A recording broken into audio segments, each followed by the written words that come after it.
वक्फ board में संशोधन की खबरों के बीच सबसे अहम यह है कि वक्फ बोर्ड लगातार उन तमाम ऐसी जमीनों पर अपना दावा ठोक दे रहा है जिन पर पहले से ही कोई रह रहा है।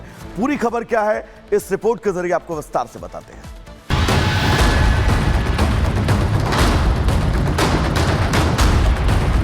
देश की राजनीति से लेकर आम जनता के बीच जिस मुद्दे पर इन दिनों सबसे ज्यादा हलचल है वो मुद्दा वक्फ का है, जो लगातार अपनी भूमिका को लेकर सवालों के घेरे में है। ऐसा इसलिए कि जिस तरह देश के कई हिस्सों से किसी भी जमीन को वक्फ का बताकर उसे छीनने के आरोप लगे हैं, उसने हर किसी को सकते में डाल रखा है।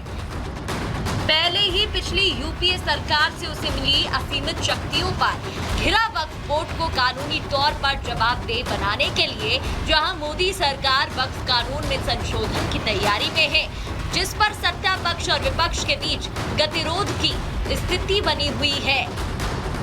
इन सब के बीच वक्फ की तरफ से देश में जमीनों पर दावेदारी थम नहीं रही है। जहां ताजा मामला जम्मू का है, जिधर पीढ़ी दर पीढ़ी रह रहे एक हिंदू परिवार को अपना घर तुरंत खाली करने का फरमान सुनाया गया, जिसका हवाला सिर्फ इतना था कि वो जमीन उनकी नहीं वक्फ की है।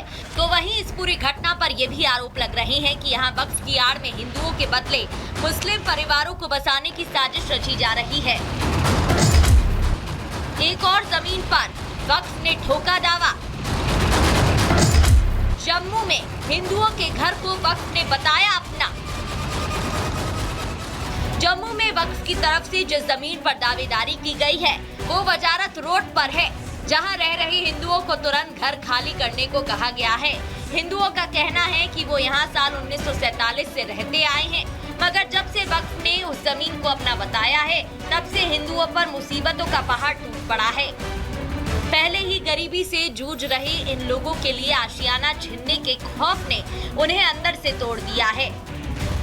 जम्मू शहर के बीचों बीच दलपतिया मोहल्ले में एक परिवार जो कि 1947 से यहाँ पर रह रहा था, वक्फ की तरफ से अब उन्हें कहा जा रहा है कि इस जगह को खाली किया जाए। अब परिवार जो है, जो कि एक कमरे में रह रहा था, उन्हें इलाका खाली करने का, जगह खाली करने का आदेश जो है वक्फ की तरफ से सुनाया गया है। परिवार जो है वो अब चिंता में है, क्योंकि ये नहीं जानता कि आखिरकार अब इन्हें जाना कहाँ है, इनका अगला आशियाना कहाँ पर होगा। इस बीच वहां रहने वाले हिंदू अपना घर बचाने के लिए सरकार से मदद की गुहार लगा रहे हैं। 1947 में रह रहे थे। पहले हमारा सोहरा रहता था, फिर हमारा दादा रहता था, फिर हमारा सोहरा रहता था। अब हमें आगे बच्चे हैं हमारे। 1947 के हम किराया देने को तैयार हैं, बंद किया है। हमें जेई गवर्नमेंट अगे चाहते हैं कि आएंगे इधर ही 5-5 मरले जगह दी जाए। वहीं एक बूढ़ी महिला अपनी आप बीती बताते हुए भावुक हो गई। उनका कहना है कि जवान बेटे की मौत के बाद अब इस दुनिया में उनका कोई नहीं है। इसके बाद भी उन्हें घर खाली करने को कहा गया है। मेरे एक बेटा ही, इसकी देख लो डेथ हुई है। मैं तो बिल्कुल ही रो रही हूँ, मेरा तो कोई आया ही नहीं है। तो अभी आपको क्या कहा गया उनकी तरफ से, वक्फ की तरफ से? वो आप कह रहे हो आरसपुरा में जाओ, यहाँ से जगह खाली कर। हाँ जी। इसके अलावा वहां रहने वाले दूसरे लोगों ने कहा कि अगर घर छोड़ना पड़ा तो उनके लिए शिक्षा और रोजी रोटी के गुजारे का बड़ा संकट खड़ा हो जाएगा। कोई कारण नहीं बताया गया, बस यही कहते हैं दफ्तर में जाते हैं परसों हम काम लगाएंगे, हम जेसीबी लाएंगे, खाली करवाना, आपको यहाँ से खाली करके आरसपुरा भेजेंगे। हमने बोला आरसपुरा में हमारा कोई गुजारा नहीं है, हमने वहाँ पे रहना नहीं है, हमारा यही पे जन्म परम हुआ, हमारा फ्यूचर यहाँ पे है, स्कूल हमारा यहाँ पे है। इसे आते हैं, हमें कुछ नहीं बताते, फोटो शोटो खींच लेते हैं, हमारा यहाँ ही फैसला किया जाए। कोई रिटर्न नोटिस दिया गया? कुछ नहीं दिया गया सर। सिर्फ बोलते हैं? बोलते हैं हमें आपको जगह दे देंगे, आरसपुरा कमरा डाल देंगे, वो कुछ कर देंगे, पर हम यहाँ ही रहते हैं। 47 से हमारा गुजारा नहीं चलेगा। गांव में, शहर छोड़ के गांव में कैसे काम करेंगे? हमें रडी शाबा लगाते हैं, रडी शाबा लगा के पापा दिहाड़ी का काम करते हैं, हम कहाँ पे मकान बनाएंगे? जम्मू में वक्फ की तरफ से हिंदुओं की जमीन पर दावेदारी पर बीजेपी की तरफ से गंभीर आरोप लगाए गए हैं। पार्टी के नेताओं का दावा है कि यहाँ वक्फ के नाम पर हिंदू निवासियों के बदले मुस्लिम परिवारों को बसाने की साजिश रची जा रही है। घटना सुनने में आई बड़ी निंदनीय है। ऐसा नहीं होना चाहिए था, क्योंकि एक परिवार, हिंदू परिवार जो 1947 से यहाँ पे रह रहा है, और एक परिवार के आगे 3-4 बच्चे थे। एक परिवार, उसमें 4 भाइयों में से एक भाई को पहले इन्होंने प्रेशर डाल के ज़बरदस्ती यहाँ से भेजा।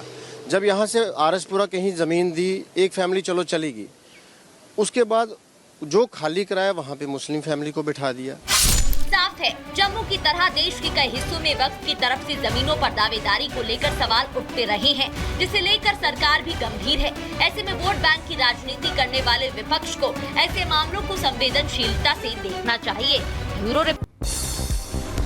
पाकिस्तानी महिला के संपर्क में था आरोपी जासूस पंकज कोटिया। पाकिस्तानी एजेंट को शेयर कर रहा था कोस्ट गार्ड की जानकारी। आरोपी के 11 अलग अलग बैंक खातों से कुल 26,000 रुपए बरामद। जम्मू कश्मीर के पुंछ में सुरक्षा बलों को बड़ी कामयाबी। मेंढर के बलनोई सेक्टर में आतंकी ठिकाने का भंडाफोड़। मौके से पाकिस्तान मार्क वाला ग्रेनेड और लैंड माइन भी बरामद। जम्मू कश्मीर में हुए आतंकी हमलों को लेकर उपराज्यपाल मनोज सिन्हा ने दिया बड़ा बयान। बीएसएफ के पासिंग आउट परेड में बोले मनोज सिन्हा, आतंकियों के बहाए खून के हर एक बूंद का बदला लेंगे। महाराष्ट्र चुनाव के लिए बीजेपी की दूसरी लिस्ट जारी। 22 और उम्मीदवारों के नाम का ऐलान किया। अकोला पश्चिम से विजय अग्रवाल और वाशम सीट से श्याम खड़े को बनाया प्रत्याशी। महाराष्ट्र चुनाव को लेकर बीजेपी ने अब तक 121 प्रत्याशियों के नामों का ऐलान किया है। गठबंधन में बीजेपी 155 से 156 सीट पर लड़ सकती है चुनाव। झारखंड में कांग्रेस विधायक इरफान अंसारी की बढ़ी मुश्किलें। कांग्रेस एमएलए इरफान अंसारी पर केस दर्ज। बीजेपी प्रत्याशी सीता सोरेन पर विवादित बयान देने के बाद एफआईआर हुई दर्ज। महाविकास अघाड़ी में सीट शेयरिंग को लेकर नहीं थम रहा बवाल। सीट शेयरिंग फॉर्मूले पर राहुल को ऐतराज। सपा ने भी एमवीए को अल्टीमेटम दिया। नामांकन के लिए बचे हैं केवल 3 दिन। महाराष्ट्र विधानसभा चुनाव के लिए बीजेपी स्टार प्रचारकों की लिस्ट जारी। पीएम मोदी, जेपी नड्डा और अमित शाह समेत 40 नेताओं के नाम शामिल। सीएम योगी और हेमंता भी करेंगे चुनाव प्रचार। मुंबई में कांग्रेस को बड़ा झटका। कांग्रेस नेता सचिन सामंत ने चुनाव लड़ने से किया मना। बोले, बांद्रा पूर्व में काम किया था, अंधेरी पश्चिम से दिया है टिकट।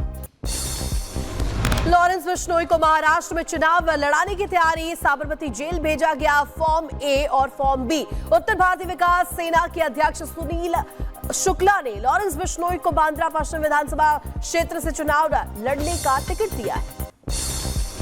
गृह मंत्री अमित शाह आज पश्चिम बंगाल के दौरे पर जाएंगे। पत्रपोल में यात्री टर्मिनल और मैत्री द्वार का करेंगे उद्घाटन। बीजेपी सदस्यता अभियान की भी शुरुआत करेंगे। पीएम मोदी आज 115वीं बार करेंगे मन की बात कार्यक्रम। देश विदेश के लोगों के साथ विचार अपने करेंगे साझा। उधर बिहार में जहरीली शराब से मौतों पर अब सियासत गर्म। जेडीयू प्रवक्ता नीरज कुमार ने तेजस्वी पर लगाया आरोप। बोले, तेजस्वी यादव की शराब कंपनियों से हुई डील। तेजस्वी ने शराब कंपनियों से 46 करोड़ रुपए लिए।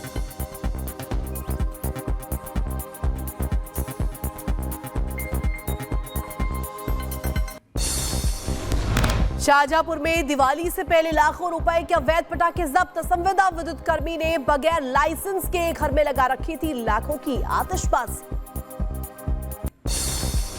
उत्तर प्रदेश के सीतापुर में खाद्य विभाग ने मिठाई की दुकान पर मारा छापा। मिठाइयों का सैंपल कलेक्ट किया गया। दुकानदारों में हड़कंप मच गया। रायबरेली में बीजेपी महिला नेता ने एसडीएम पर लगाए गंभीर आरोप। फाइलों में हस्तक्षेप और अवैध वसूली का लगाया आरोप। न्यायिक कोर्ट के बाहर एसडीएम के खिलाफ धरने पर बैठी। उत्तर प्रदेश एसटीएफ के लखनऊ में बड़ी कार्रवाई। दीपावली पर केमिकल से बना 6.5 क्विंटल खोआ बरामद। जानलेवा नकली खोआ बनाने वाले 3 आरोपी गिरफ्तार। सीजीएसटी दिल्ली ने 1285 करोड़ के फ्रॉड का किया भंडाफोड़। छापेमारी में 2.05 करोड़ कैश बरामद। दुबई और चीन से आईफोन की तस्करी करवा रहा था आरोपी। पुलिस ने मुख्य आरोपी कपिल अरोड़ा को गिरफ्तार किया। उधर सोनभद्र में दिखा तेज रफ्तार का कहर। कार और बाइक की जोरदार भिड़ंत। बाइक के उड़े परखच्चे। हादसे में बाइक सवार 2 लोगों की मौके पर मौत। कार सवार 5 लोग जख्मी। और उत्तर प्रदेश के बहराइच में सड़क हादसे में बीजेपी नेता की मौत। तेज रफ्तार ट्रक ने बीजेपी नेता की बाइक में मारी थी टक्कर। यूपी के बदायूं में टाटा मैजिक गाड़ी ने बाइक सवार को मारी टक्कर। हादसे में बाइक सवार 2 लोगों की मौके पर मौत। लखनऊ में पुलिस कस्टडी में युवक की मौत। एक दिन पहले ही घर में दो भाइयों को उठा ले गई थी पुलिस। परिजनों ने थाने में टॉर्चर का भी आरोप लगाया। युवक की मौत के बाद लोगों का फूटा गुस्सा। लोगों ने शव को सड़क पर रखकर विरोध प्रदर्शन किया। परिजनों ने कहा, जब तक मुकदमा नहीं दर्ज होता तब तक सड़कें जाम रखेंगे। और वहीं कानपुर में देर रात बेसमेंट में बने खोसरी गोदाम में लगी भीषण आग। लोगों में मची अफरा तफरी। फायर ब्रिगेड की 3 गाड़ियों ने आग पर काबू पाया। दिल्ली के शाहदरा में महिला कॉलोनी में एटीएम में लगी आग। कड़ी मशक्कत के बाद आग पर काबू पाया गया। कुशीनगर में टायर में हवा भरने के दौरान हादसा। ट्रेलर के टायर में ज्यादा हवा भरने से हुआ जोरदार विस्फोट। पहिए समेत दूर जा गिरे। कारीगर की मौके पर ही मौत हुई। सीसीटीवी में कैद हुई टायर ब्लास्ट की पूरी तस्वीर। उधर विमानों को धमकी मामले में एक्शन तेज। दिल्ली से शुभम नाम के शख्स की गिरफ्तारी। उत्तम नगर का रहने वाला है आरोपी। आईजीआई एयरपोर्ट पर बम की फर्जी धमकी दी थी। पुलिस के सामने आरोपी ने अपना गुनाह भी कबूला है। ग्वालियर की एमिटी यूनिवर्सिटी में छात्रा से रेप। फर्स्ट ईयर की छात्रा के साथ सीनियर ने चलती कार में दुष्कर्म किया। पुलिस आरोपियों के खिलाफ केस दर्ज कर जांच पड़ताल में जुटी। नोएडा पुलिस ने शातिर लुटेरों के गिरोह का भांडाफोड़ किया। मां और बेटा मिलकर चैन स्नेचिंग की वारदात को देते थे अंजाम। पुलिस ने मां बेटे समेत 4 लोगों को गिरफ्तार किया। बहराइच में पुरानी रंजिश को लेकर के 2 पक्षों में खूनी संघर्ष। लाठी डंडे से घायल एक शख्स की मौत। फॉरेंसिक टीम ने घटना स्थल का निरीक्षण कर सैंपल्स भी एकत्र किए। उत्तर प्रदेश के शाहजहांपुर में पुलिस मुठभेड़ में गौ तस्कर गिरफ्तार।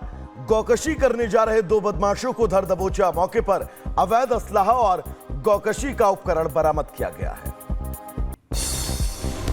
बदायूं पुलिस ने हत्या के आरोपी को गिरफ्तार किया। 16 अक्टूबर को मुरादाबाद के युवक की हुई थी हत्या। 2 आरोपियों को पहले ही गिरफ्तार करके जेल भेज चुकी है पुलिस। उत्तर प्रदेश के महोबा में लव जिहाद का मामला आया सामने। मुस्लिम युवक ने नाम बदलकर हिंदू लड़की से रचाई शादी। मंदिर में पूजा पाठ किया। मामला सामने आने के बाद